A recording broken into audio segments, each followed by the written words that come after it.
तो पंडितों के बारे में बात करूंगा इस वीडियो में। क्या पंडितों को दान करने से हमारे लाइफ में जो दुख होता है वो खत्म हो जाता है? क्या पंडितों को दान करने से हमारी जिंदगी में खुशियां ही खुशियां आने लगती है? क्या पंडितों को दान करने से हमारी जिंदगी में और कभी तकलीफ नहीं आएगी? इस पर भी बात करूंगा भाई। तो वीडियो पर बने रहो भाई, अंत तक देखना यार, समझ जाओगे कि पंडितों को दान करने से कुछ नहीं होता। ये सब सिर्फ मन का भ्रम है, छलावा है और कुछ भी नहीं है। और मेरा नाम पता है क्या है? लक्ष्मण पांडे। एक पंडित होकर दूसरा पंडित का बदनामी कर रहा हूं। क्यों कर रहा हूं भाई? जो गलत करेंगे, जो चीज गलत है वो गलत तो बोलूंगा ही भाई। अगर सच में पंडितों को दान करने से लाइफ में बदलाव आ जाते ना, तो बार बार तुम्हारे घर में पंडितों को बुलाने की जरूरत नहीं पड़ती।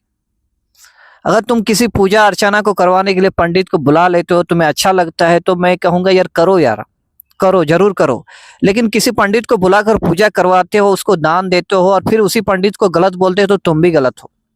तुमको अच्छे से पता है पंडित को बुलाने से कुछ होता नहीं, बस मन को शांति मिलती है, मन के भ्रम दूर होते हैं। सबसे पहली बात तो उस पंडित को बुलाओ ही मत, और बुलाते हो तो उसकी बेइज्जती करो ही मत, क्योंकि इस दोनों जगह पर तुम दोनों की गलत है। उसको देखूंगा तो भाई वो अपना बिजनेस कर रहा है, अपना जिंदगी चला रहा है, वो अपने जगह सही है। तुम बुला रहे हो अपने मन को शांति करने के लिए, फिर तुम उस पंडित को कैसे गलत बोल सकते हो?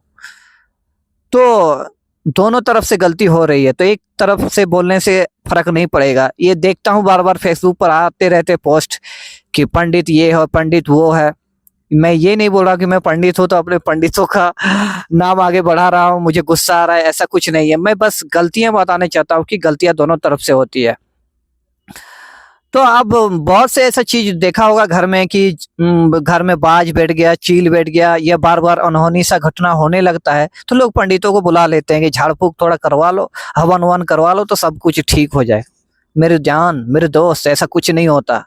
किसी पंडित को बुलवाने से तुम्हारे घर के दुख तकलीफ कभी खत्म नहीं हो सकते, इम्पॉसिबल है।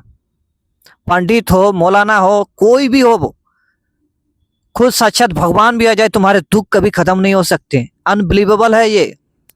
दुख के साथ ही सुख का अनुभव होता है भाई, दुख के साथ ही। जब तक दुख के साथ लड़ोगे नहीं, सुख का मजा आएगा नहीं। जब तक दिन नहीं तब तक रात कहाँ भाई? रात नहीं तो दिन कहाँ, दिन नहीं तो रात कहाँ? हाँ, सब कुछ होना जरूरी है लाइफ में। तुम्हारा दुख कभी खत्म नहीं हो सकते। अगर खत्म हो गया तो तुम्हें जिंदगी में मजा ही नहीं आएगा, आनंद ही नहीं आएगा। जब तक जिम करके पसीना नहीं निकालोगे तब तक बॉडी का मजा कहाँ है भाई? अपने आप बॉडी बन जाए तो कोई मजा है? फ्री में मिला हुआ चीज में मजा नहीं आता, कितनों भी बात कर लो। फ्री में मिला हुआ ज्ञान भी हमें अच्छा नहीं लगता। तो भाई किसी पंडित से पूजा करवाने से घर का दुख तकलीफ कभी खत्म नहीं होता, इस बात को जान लो तुम। मैं देखता हूँ यार, घर में बाज आ गया, चील बैठ गया, कोई जानवर आ गया, कुछ बार बार अनहोनी घटना हो गया, फटाक से पंडित को बुला लेते हो यार। कोई कोई लोग ऐसा आता है, हर चीज में पंडित से सवाल करेंगे। पंडित जी इस टाइम पर काम करवा लो, पंडित जी इस डेट पर सही रहेगा, पंडित जी मंगलवार को बाल कटाना सही रहेगा, पंडित जी, पंडित जी, पंडित जी, हर बात पे पंडित जी। अबे पंडित जी है कि तुम्हारे घर के मंत्री है? हर काम उसी से ऑर्डर ले रहे हो? तुम्हारे जिंदगी में कुछ है कि नहीं है? बताओ, तुम्हारी जिंदगी में कुछ है कि नहीं? हर काम में पंडित जी से तुम ऑर्डर लेते रहते हो। क्यों लेते रहते हो? तुम्हारी भी कोई लाइफ है भाई। अपने लड़कियों का भी जिंदगी बर्बाद करते हो पंडित जी के चक्कर में कि उनकी शादी नहीं हो रही है, चलो पंडित जी से दिखवा के लाता हूँ। पंडित जी से जाके दिखवाते हैं। क्यों दिखवाते हो भाई? उनकी शादी नहीं हो रही तो कुछ और बात होगा, उनके अंदर स्किल नहीं होगा, उसका चेहरा ब्यूटीफुल नहीं होगा, या वो पढ़ी लिखी नहीं होगी, या कोई लड़का उसको पसंद नहीं आ रहा होगा, कुछ भी बात हो सकती है। तो पंडित जी को दिखाने से तुम्हारे घर का तकलीफ, तुम्हारी लड़की का तकलीफ कैसे दूर हो सकता है? कभी नहीं दूर हो सकता। ये गलत फहमी है बहुत बड़ी। मैं खुद पंडित होकर बोल रहा हूं, हमारे गांव समाज में सिर्फ पंडित पंडित ही है, सब कोई पांडे ही है। मेरा जितना भी रिलेटिव है सब पांडे है। सब जाते हैं श्राद्ध खाने, पूजा कराने, कोई कोई तो शराब पीकर भी चल जाता है पूजा कराने। कैसा आदमी है रे तुम लोग?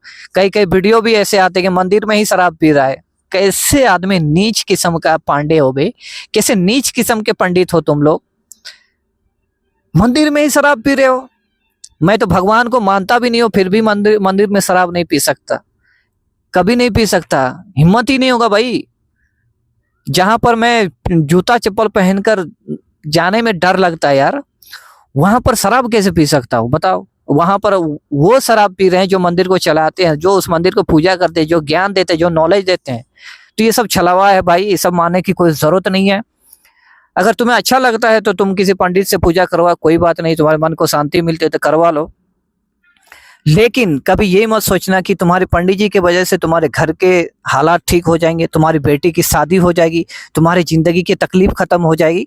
तो ये भ्रम है भाई, ये भ्रम है। जब तक तुम कोशिश नहीं करोगे तुम्हारे घर में कुछ भी ठीक नहीं होगा, तुम्हारी लाइफ में कुछ भी ठीक नहीं होगी। इस बात को जान लो तुम। मैं एक पंडित होकर बोल रहा हूँ, मैं जहां तक जानता हूँ, अरे मैं पंडित हूँ, मेरा हालत खुद खराब है भाई। मेरा जिंदगी खुद सही नहीं चल रहा है, मैं खुद परेशान हूँ लाइफ से। तो फिर तुम कैसे इस चीज को एक्सेप्ट करते हो कि मैं आशीर्वाद दे दूं तो तुम्हारी जिंदगी ठीक हो जाएगा? नहीं होगा। कभी जाति देकर ये चीज सोचना मत।